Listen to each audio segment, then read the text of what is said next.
I'm going to show you how to do a double crochet.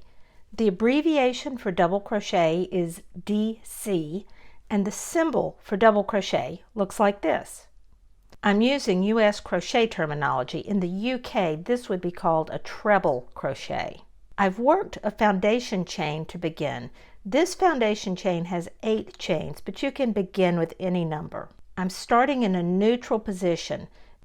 The hook is held in my dominant hand.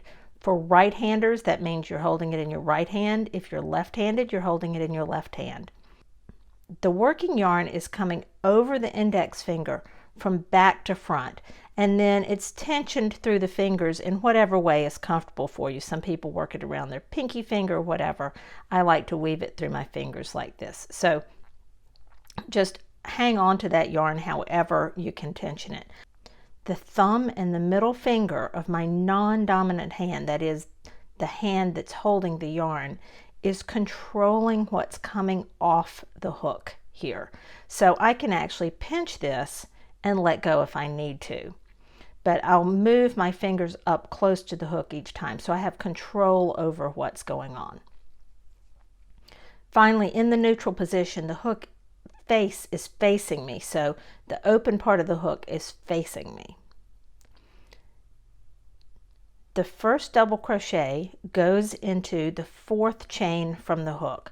So counting backwards from the hook, I do not count the loop that's on the hook. There's 1, 2, 3, 4. So there's my 4th chain.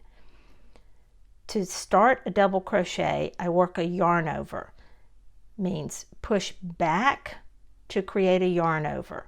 Once I've done that yarn over, the yarn is going over my hook from upper right to lower left if I'm right-handed, or from upper left to lower right if I'm left-handed.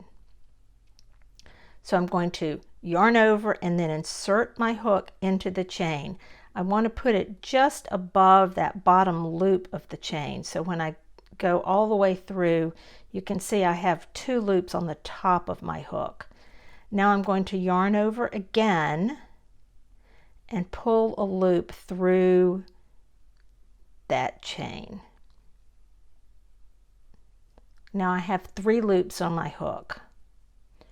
Yarn over and pull through 2 loops. I twist the hook, rotate the hook so the face is down to pull through those 2 loops. And then come back to my neutral position. So I'm part way through with that double crochet. Then yarn over again, rotate my hook down to be able to pull it through the last 2 loops. So there I have completed a double crochet, and I have a turning chain here. I'm going to talk about the turning chain in just a minute. Let's do another double crochet, starting with my neutral position. Yarn over, go into the next chain, yarn over again, and pull up a loop.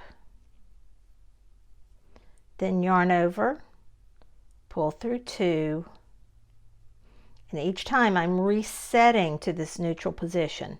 Then yarn over and pull through 2.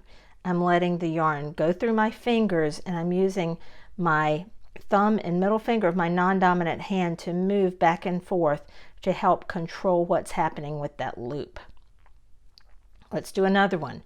Yarn over, insert the hook into the next chain, yarn over, pull up a loop, yarn over, pull through 2 loops, then yarn over and pull through 2 more loops. I'm going to do that in every chain across. So I have 2 more chains left. On the last double crochet, I've worked into every chain. I still have a little knot here. That's my slip knot. I do not work into that slip knot. Here I've completed my first row of double crochets. Let's count those. You can count either the V at the top of the stitch, or you can count the posts. I'm going to count the posts. 1, 2, 3, 4, 5, plus my turning chain. The turning chain is pretty big. Remember those 3 chains that we skipped? Those were our turning chain, and I'm going to consider those a double crochet. So I'm going to count those 3 as a stitch. They've magically become a double crochet. That will be important in just a minute. So we started with 8 chains, but we actually have 6 stitches. 1, 2, 3, 4, 5 double crochets plus the turning chain, which counts as a stitch. Now it's time to turn and work the second row, and the second row is actually easier because we're going to be working under the V's. See those V's at the top of the double crochet? That's where I'm going to be putting my hook. I'm going to turn, but I have to get my hook up to the level of the next row. Remember that stitches are made under the hook. So my hook was at the top of the row and I was creating the stitch under the hook. So to get my hook up to the level of the top of the next row, I need to chain. I'm going to chain 3. There are other ways to do this, but for now we're just going to go with the basics of chaining 3. Remember how to chain. 1, 2, 3.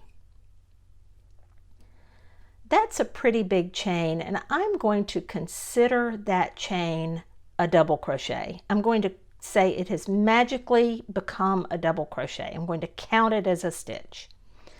And I'm going to go ahead and put a marker in that top chain to help me find the top of the chain later. Remember, the loop on the hook does not count as a stitch, so the top chain is this chain here. Now, because this chain 3 is counting as a stitch, if I put a stitch right here in the base of that chain, I will increase. I don't want to increase right now. I just want to maintain the same number of stitches. So I'm going to put my first double crochet in this next stitch, not in the base of the chain, but in the next stitch, because I don't want to increase.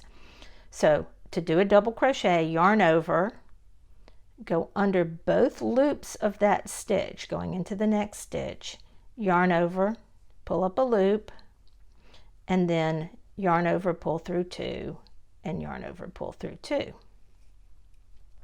So there I have my turning chain, which counts as a stitch, and a double crochet. I'm going to double crochet in each stitch across.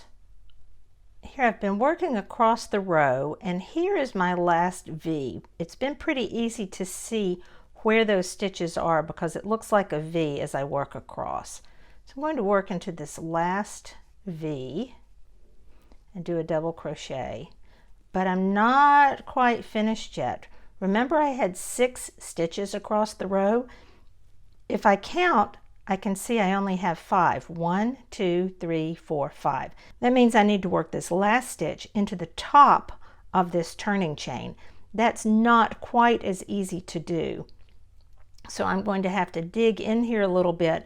I still want to work under 2 loops. So I've got 2 loops on top of my hook when I do that last double crochet. And I'll stop and count and make sure that I'm still maintaining the same number of stitches across. I'll do one more row to show you how to keep track of your stitches using these markers. I have to chain 3 to bring my hook up. It's called a turning chain or build-up chain. I've brought it up to the level of my next row so I can make those stitches underneath. I'm going to put another marker in the top chain here and double crochet in each stitch across. Again, I'm going to skip this stitch because I've made my double crochet, my magical chain that becomes a double crochet. So I'm going to work into the next stitch in the row.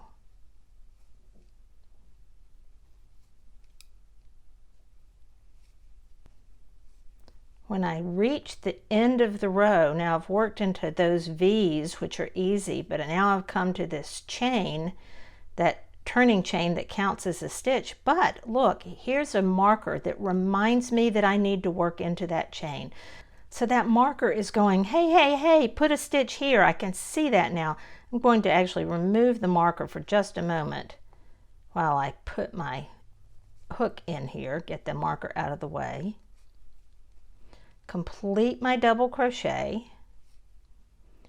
Count my stitches again to see that I do still have 6 stitches. Chain 3 and turn, or turn and chain 3, doesn't really matter.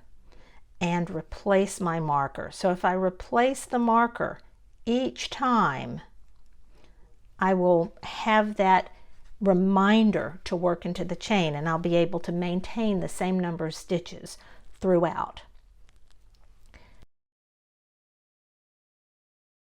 There may be times you don't want to count the chain 3 turning chain as a stitch. So I'm going to show you the same example now, not counting the turning chain as a stitch. I have 1, 2, 3, 4, 5, 6, 7, 8 chains, just as I did before.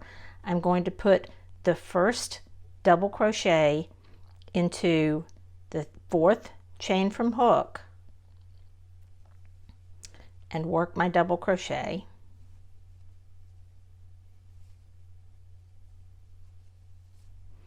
And then double crochet in each chain across as I did before.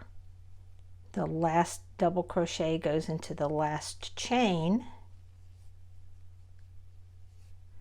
and I'm going to stop and count. In this case, I have 1, 2, 3, 4, 5 double crochets and a turning chain, but I am not counting that turning chain as a stitch, so I just have 5 stitches. I'll turn and chain 3. Again, there are different ways to do your turning chain. You can chain 1, you can chain 2, you can chain 3, and so on. But the most common way right now is to chain 3, so that's what I'm going to do in this video. Now, this is not going to count as a stitch. We're going to ignore that chain 3. That means we have to put the first stitch of the row in this first V, the very top of my double crochet. So I'm going to double crochet right there in that top of that stitch. And then in each stitch across, and you can see that it's a nice tidy V that you can work those stitches into. At the end of the row, I have one more stitch, one more V to work into. But I'm going to ignore that chain. So I still have 1, 2, 3, 4, 5 stitches left. And you can see the chain kind of pokes out the side. That's okay. Often you're doing a seam or some sort of edging where you can kind of cover that up. But it does create a little bit more of a scalloped edge, which may be a look you like, or there may be other reasons for not counting that turning chain as a stitch. If you'd like more instruction like this, subscribe to my YouTube channel. Check out the links in the video notes for more ways you can find me. Thanks for watching.